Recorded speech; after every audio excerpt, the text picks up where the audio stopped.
Start చేశాడు.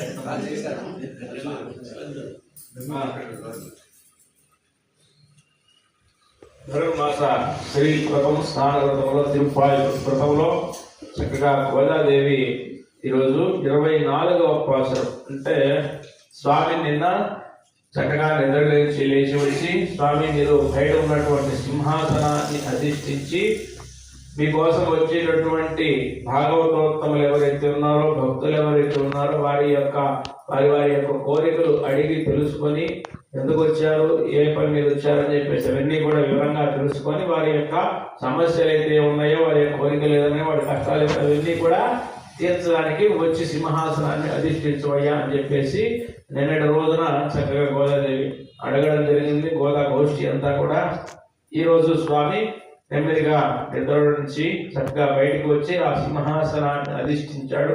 అధిష్ఠించిన తర్వాత చక్కగా ఆ స్వామికి వీళ్ళు మంగళాశాసనం పలుకుతున్నారు అన్నమాట. రావడంతో ఆయనకి హారతి పడుతున్నారు. అంటే ఈ యొక్క పాసురం అనేది విశేష పాసురంగా మనం చెప్పుకుంటాం. ఇది పూర్తి పాసురం అంటాం. ఇది మంగళాశాసనం పాసురం. రోజు కూడా మనం చెప్తాం మంగళాశాసనం చెప్తూ 24 పాసురాన్ని ప్రతినిత్యం కూడా మనం ఆరాధిస్తూ ఉంటాం. కాబట్టి ఈ యొక్క పాసురం అనేది మంగళాశాసనం. ఆ స్వామిని కీర్తిస్తూ ఆయనకు ఉన్నటువంటి వేల చరిత్ర గురించి తెలుపుతూ మంగళాశాసనం తెలుపుతున్నారు అన్నమాట. ముందుగా ఆ మంగళాశాసనాన్ని ఆ రోజు బలి చక్రవర్తి కోరినటువంటి విధంగా త్రివిక్రముడివి లోకాన్నంతా కొలిచినటువంటి నీ పాదం, ఎంతో సుకుమారమైనటువంటి నీ పాదం ఆ రోజు మేము చూడలేదు.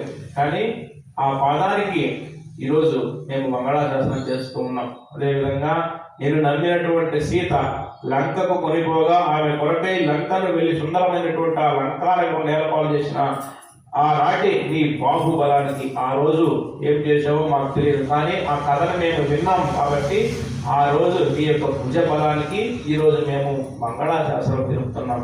అదేవిధంగా మాకు ఆరాధమైనటువంటి నిన్ను సంహరింపదలిచినటువంటి ఇరువురిలో ఒకడైనటువంటి వర్తాసురుడు